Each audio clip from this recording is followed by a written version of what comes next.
हिंदी कहानी। किस्सा दूसरे बूढ़े का जिसके पास 2 काले कुत्ते थे। दूसरे बूढ़े ने कहा, हे दैत्यराज, ये दोनों काले कुत्ते मेरे सगे भाई हैं। हमारे पिता ने मरते समय हम तीनों भाइयों को 3000 अशर्फियां दी थी। हम लोग उन मुद्राओं से व्यापार चलाने लगे। मेरे बड़े भाई को विदेशों में जाकर व्यापार करने की इच्छा हुई, सो उसने अपना सारा माल बेच डाला और जो वस्तुएं विदेशों में महंगी बिकती थी उन्हें यहाँ से खरीदकर व्यापार को चल दिया।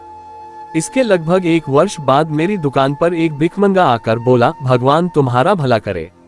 मैंने उस पर ध्यान दिए बगैर जवाब दिया, भगवान तुम्हारा भी भला करे। उसने कहा कि क्या तुमने मुझे पहचाना नहीं? मैंने उसे ध्यानपूर्वक देखा और फिर उसे गले लगाकर फूट फूट कर रोया। मैंने कहा, भैया, मैं तुम्हें ऐसी दशा में कैसे पहचानता? फिर मैंने उसके परदेश के व्यापार का हाल पूछा तो उसने कहा कि मुझे इस हाल में भी देखकर क्या पूछ रहे हो? फिर मेरे जोर देने पर उसने वे सारी विपदाएं बताई जो उस पर पड़ी थी और बोला कि मैंने संक्षेपी में तुम्हें सब बताया है, इससे अधिक विस्तार से बताऊंगा तो मेरा भी दुख बढ़ेगा और तुम्हारा भी। उसकी बातें सुनकर मैं अपने सभी काम भूल गया। मैंने उसे स्नान कराया और अच्छे वस्त्र मंगाकर उसे पहनाए। फिर मैंने अपना हिसाब देखा तो मालूम हुआ कि मेरे पास 6000 रुपए हैं। मैंने 3000 रुपए अपने भाई को देकर कहा कि तुम पिछली हानि भूल जाओ और इस 3000 से नए सिरे से व्यापार करो। उसने रुपयों को सहर्ष ले लिया और नए सिरे से व्यापार करने लगा और हम सब लोग पहले की तरह रहने लगे। कुछ दिनों बाद मेरे छोटे भाई की इच्छा हुई कि विदेश जाकर व्यापार करे। मैंने उससे बहुत मना किया, लेकिन उसने मेरी बात न मानी और अपना सारा माल बेच बाच करके वस्तुएं खरीद ली जो विदेशों में महंगी मिलती हैं। फिर उसने मुझसे विदा ली और एक कारवां के साथ जो विदेश जा रहा था रवाना हो गया। 1 वर्ष के बाद मेरे बड़े भाई की तरह वह भी अपनी सारी जमा पूंजी गंवाकर फकीर बनकर मेरे पास वापस आया। मैंने बड़े भाई की तरह छोटे भाई की भी सहायता की और उस वर्ष जो 3000 रुपए मुझे व्यापार में लाभ के रूप में मिले थे उसे दिए। वह भी नगर में एक दुकान लेकर पहले की तरह व्यापार करने लगा और सब कुछ पहले की तरह ठीक ठाक चलने लगा। कुछ समय बीता था कि मेरे दोनों भाइयों ने मुझसे कहा, हम सभी लोग विदेश जाकर व्यापार करें। पहले मैंने इनकार किया और कहा कि तुम लोगों ही को विदेशी व्यापार से क्या लाभ हुआ है जो मुझे भी इस बार चलने को कह रहे हो। तब दोनों मेरे साथ बहस करने लगे और कहने लगे कि कौन जाने इस बार तुम्हारे भाग्य और तुम्हारी व्यापार बुद्धि ही से हम दोनों की तकदीर जाग जाए और हमारे सारे सपने पूरे हो जाएं। मैंने फिर इनकार कर दिया, लेकिन ये मेरे पीछे पड़े रहे। यहाँ तक कि इसी बहस में 5 वर्ष बीत गए और इस अवधि में उन्होंने मेरी जान खा डाली। तंग आकर मैंने उसकी बात मान ली। मैंने व्यापार के लिए आवश्यक वस्तुएं मोल ले ली। उसी समय मुझे ज्ञात हुआ कि मेरे भाइयों ने मेरा दिया हुआ धन खर्च कर डाला है और उनके पास कुछ नहीं बचा। मैंने इस पर भी उनसे कुछ नहीं कहा। उस समय मेरे पास 12000 रुपए थे। उसमें से आधा धन मैंने दोनों को दे दिया और कहा कि भाइयों, बुद्धिमानी और दूरदर्शिता इसी में है कि हम अपना आधा धन व्यापार में लगाएं और आधा अपने घर में छोड़ जाएं। अगर तुम दोनों की तरह इस बार भी हम सबको व्यापार में घाटा हो तो उस समय घर में रखा हुआ धन काम आएगा और हम लोग उसे व्यापार में लगा कर अपना काम चलाएंगे। चुनांचे मैंने उन्हें 3000 रुपए दिए और इतनी ही राशि अपने लिए रखी और बाकी 3000 रुपए अपने घर में एक गहरा गड्ढा खोदकर उसमें दबा दिया। फिर हमने व्यापार की वस्तुएं खरीदी और जहाज पर सवार होकर एक अन्य देश को निकल गए। 1 महीने बाद हम कुशलतापूर्वक एक नगर में पहुंचे और व्यापार आरंभ किया। हमें व्यापार में बहुत लाभ हुआ। फिर हमने उस देश की बहुत सी अच्छी वस्तुएं अपने देश में बेचने के मंतव्य से मोल ली। जब हम उस स्थान पर लेन देन कर चुके और जहाज पर वापस आने के लिए तैयार हुए तो एक अत्यंत सुंदर स्त्री फटे पुराने कपड़े पहने हुए मेरे सामने आई। उसने जमीन पर गिरकर मुझे सलाम किया, मेरा हाथ चूमा और मुझसे निवेदन किया कि मेरे साथ विवाह कर लो। मैंने इस बात को उचित न समझा और इनकार कर दिया, लेकिन वह गिड़गिड़ाती और मिन्नतें करती रही। अंत में मुझे उसकी निर्धनता पर दया आ गई और मैंने उसकी प्रार्थना स्वीकार करके उसके साथ विधिवत विवाह कर लिया और उसे अपने साथ जहाज पर चढ़ा लिया।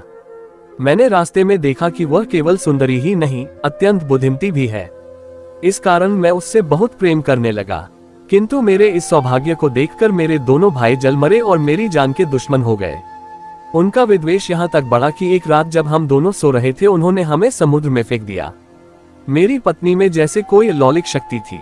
ज्यों ही हम दोनों समुद्र में गिरे वह मुझे एक द्वीप पर ले गई। जब प्रभात हुआ तो उसने मुझे बताया कि मेरे कारण ही तुम्हारी जान बची है। मैं वास्तव में परी, जब तुम जहाज पर चढ़ने के लिए तैयार हो रहे थे तो मैं तुम्हारे यौवन और सौंदर्य को देखकर तुम पर मोहित हो गई थी और तुम्हारे साथ प्रणय सूत्र में बंधना चाहती थी, मैं तुम्हारी सहृदयता की परीक्षा भी लेना चाहती थी, इसलिए मैं फटे पुराने कपड़े पहनकर भिखारिनियों की भांति तुम्हारे सामने आए। मुझे इस बात की बड़ी प्रसन्नता हुई कि तुमने मेरी इच्छा पूरी की। तुमने मेरे साथ जो उपकार किया है उससे मैं ऋणी होना चाहती हूँ, किंतु मैं तुम्हारे भाइयों पर अत्यंत कुपित हूँ और उन्हें जीता न छोड़ूंगी। उसकी बातें सुनकर मुझे घोर आश्चर्य हुआ।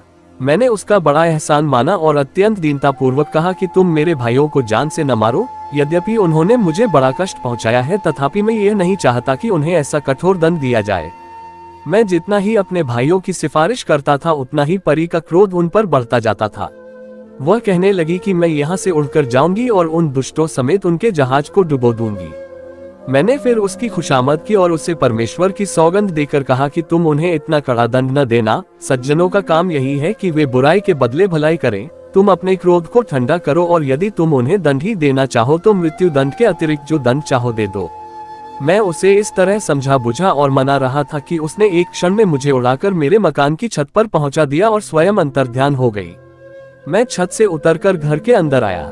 फिर मैंने गड़े से अपने दबाए हुए 3000 रुपए निकाले और दुकान में जाकर फिर कारोबार करने लगा। जब मैं दुकान से घर को वापस आया तो मुझे ये देखकर आश्चर्य हुआ कि मकान के अंदर 2 काले कुत्ते मौजूद हैं। मुझे देखकर वे दुम हिलाते हुए मेरे पास आए और मेरे पांवों पर सर रखकर लौटने लगे। उसी समय वह परी मेरे घर में आए और मुझसे बोली कि इन कुत्तों को देखकर घबराना नहीं, ये तुम्हारे दोनों भाई हैं। ये सुनकर मेरा तो खून ही सूख गया। मैंने दुखी होकर परी से पूछा कि ये कुत्ते कैसे बन गए। उसने कहा, मेरी एक बहन है जिसने मेरे कहने पर तुम्हारे जहाज को माल असबाब समेत डुबो दिया और तुम्हारे भाइयों को 10 वर्ष के लिए कुत्ता बना दिया। ये कहकर परी अंतर्ध्यान हो गई। जब 10 वर्ष व्यतीत हो गए तो मैं अपने भाइयों को साथ लेकर इधर आ निकला और इस व्यापारी तथा इस हिरनी वाले वृद्ध को देखकर यहाँ रुक गया। यही मेरी कहानी है। हे दैत्यराज, आपको ये कहानी अद्भुत लगी या नहीं? दैत्य ने कहा, वास्तव में तेरी आपबीती बड़ी अद्भुत है। मैंने व्यापारी के अपराध का 2/3 भाग भी माफ कर दिया। इस पर तीसरे बूढ़े ने इन दोनों की तरह दैत्य से कहा कि अब मैं भी अपना वृतांत आपसे कह रहा हूँ। यदि आप इसे भी अद्भुत पाए तो कृपया व्यापारी के अपराध का बाकी 3/4 भाग भी क्षमा कर दें। दैत्य ने यह बात स्वीकार की। तीसरे बूढ़े आए कहानी सुनने के लिए हमारे चैनल को सब्सक्राइब करें और कमेंट बॉक्स में जाकर बताएं कि कहानी कैसी लगी। धन्यवाद।